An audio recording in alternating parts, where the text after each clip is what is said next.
ਜੀ ਇਹਨੂੰ ਨਾ ਲਾਵਾਂਗੇ ਜ਼ੀਰੇ ਦਾ ਤੁੜਕਾ। ਜ਼ੀਰਾ ਜਿਹੜਾ ਵਾ ਨਾ ਉਹ ਤਾਂ ਮੈਂ ਘਿਓ ਦੇ ਵਿੱਚ ਸਾੜ ਲਿਆ ਤੇ ਹੁਣ ਨਾ ਕੋੜੇ ਜਿਹੜੇ ਆ ਨਾ ਉਹ ਪਾਵਾਂਗੀ।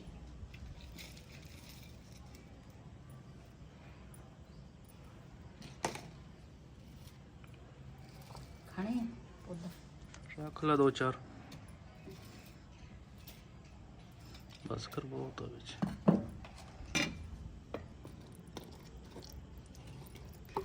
जी। ਇਹਦੇ ਵਿੱਚ ਨਾ ਹੁਣ ਲਾਵਾਂਗੀ ਜ਼ੀਰੇ ਦਾ ਤੁੜਕਾ।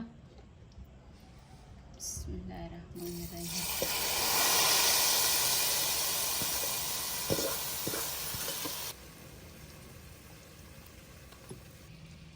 ਜੀ ਨਾਲ ਪਾਵਾਂਗੀ ਹਰਾ ਧਨੀਆ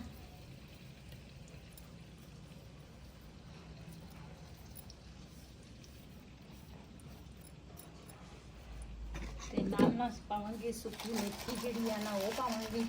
ਸੁੱਕੀ ਮੇਥੀ ਦੇ ਨਾਲ ਨਾ ਕੜੀ ਦਾ ਜਿਹੜਾ ਟੇਸਟ ਆ ਨਾ, ਇੱਕ ਛੋਰੇ ਵਾਲੇ ਆਲੂ ਬਣਾਓ ਤੇ ਇੱਕ ਕੜੀ ਬਣਾਓ ਤੇ ਸੁੱਕੀ ਮੇਥੀ ਜਿਹੜੀ ਆ ਨਾ ਉਹ ਨਾ ਹੋਵੇ ਤੇ ਇਹਦੇ ਨਾਲ ਮਾਸ਼ਾਅੱਲਾ ਬਹੁਤ ਹੀ ਅੱਛੀ ਖੁਸ਼ਬੂ ਆ।